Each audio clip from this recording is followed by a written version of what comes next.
वैसे तो यूपी विधानसभा के बजट सत्र में विपक्ष कई मुद्दों पर योगी सरकार को घेरने में जुटा है। विधानसभा के अंदर और बाहर दोनों जगह आक्रामक तेवर दिखा रहा है।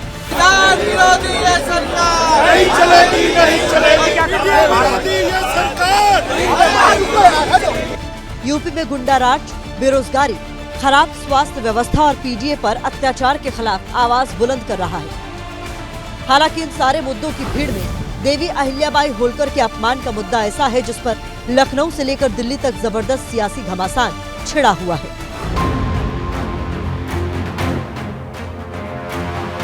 यूपी में तो समाजवादी पार्टी और कांग्रेस के तेवर से लगता है कि वो अहिल्याबाई के अपमान को बीजेपी के खिलाफ बड़ा चुनावी मुद्दा बनाने के मूड में है, क्योंकि सत्र के पहले दिन समाजवादी पार्टी के एक विधायक साइकिल पर ऐसा बैनर पोस्टर लगाकर विधानसभा पहुंचे जिस पर लिखा था, राजमाता अहिल्याबाई का ये अपमान नहीं सहेगा हिंदुस्तान। इसके अलावा विधानसभा परिसर में अहिल्याबाई की तस्वीर के साथ प्रोटेस्ट किया गया। गौर करने वाली बात ये रही कि इस प्रदर्शन में समाजवादी पार्टी और कांग्रेस बीजेपी के खिलाफ एकजुट दिखी। यूपी विधानसभा के बजट सत्र के शुरू होने से पहले यहां पर समाजवादी पार्टी और कांग्रेस का संयुक्त प्रदर्शन चौधरी चरण सिंह की प्रतिमा के पास में। जिस तरीके से बुलडोज करके वहां पर बुलडोजर के द्वारा माता अहिल्याबाई होलकर जी के मंदिर को क्षतिग्रस्त किया गया, उनकी मूर्तियों को क्षतिग्रस्त किया गया। माता अहिल्याबाई होलकर जी को मानने वाले लोग, उनके अनुयायी इस बात से आहत हैं और उसके बाद उनके साथ मारपीट करना, पुलिस का लाठीचार्ज करना, उनको गिरफ्तार करना, उन पर मुकदमे दर्ज करना, समाजवादी पार्टी इसका विरोध करती है।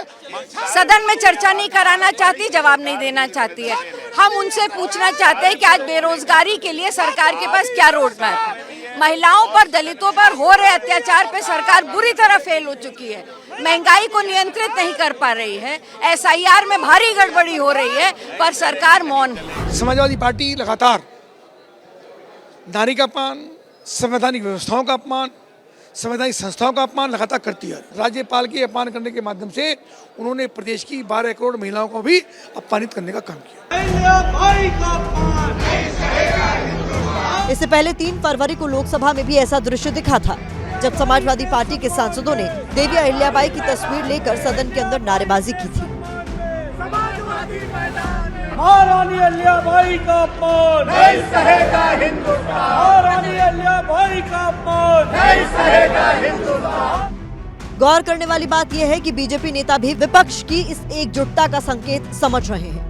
यही वजह है कि यूपी के डिप्टी सीएम केशव प्रसाद मौर्य कांग्रेस और समाजवादी पार्टी पर एक सुर में हमला कर रहे हैं। समाजवादी पार्टी का जो आचरण जनता के बीच में रहता है, सड़कों में रहता है, वही सदन में भी रहा है। उनके पास कोई मुद्दा नहीं है जिसमें वह सही ढंग से सदन में चर्चा कर सके। उनके पास केवल हंगामा खड़ा करना, सदन का समय बर्बाद करना और बाकी सदस्यों के अधिकारों का हनन करना। भारतीय जनता पार्टी बड़े घमंड में है। अभी तो अयोध्या हारे थे, अब उनकी तैयारी है कि बनारस भी हारेंगे, पूरे प्रदेश में हारने। फिलहाल यूपी से दिल्ली तक बीजेपी के खिलाफ विपक्ष एकजुट नजर आ रहा है, क्योंकि इसी एकजुटता की वजह से वो लोकसभा चुनाव में बीजेपी को फटकरी दे चुका है। अब 2027 में भी इसी रणनीति को आजमाने की कोशिश में जुटा है। माननीय सदस्य, मैं पुनः आग्रह कर रहा हूं आपसे। The Prime Minister was scared to come to the House, not because of the members, but because of what I was saying, and he is still scared because he cannot face the truth. Speaker का अपना सम्मान है, सदन की अपनी गरिमा है। उन बातों को लेकर के हम बातचीत किए हैं, देखिए क्या रास्ता निकलता है। स्पीकर साहब पे इतना प्रेशर है कि उनको खुद स्टेटमेंट देना पड़ रहा है जो सही नहीं है। विपक्षी दलों के नेताओं का स्पीकर ऑफ किया जाता है, सांसदों का स्पीकर ऑफ किया जाता है। तो ये अगर नो कॉन्फिडेंस मोशन लाने का अगर है तो इंडिया ब्लॉक मिल के ही सरकार को या स्पीकर को पार्लियामेंट चलाने की कोई इंटरेस्ट नहीं। घिरी हुई है सरकार चारों तरफ से, इसलिए किसी भी मुद्दे पर नहीं चाहती कि चर्चा हो और इल्जाम लगा देती है विपक्ष पे। ऑपोजिशन के साथ भी हम बातचीत करने के लिए तैयार है और सदन चलाने के लिए कोई भी अगर स्पीकर पहल करता है तो हम तैयार हैं।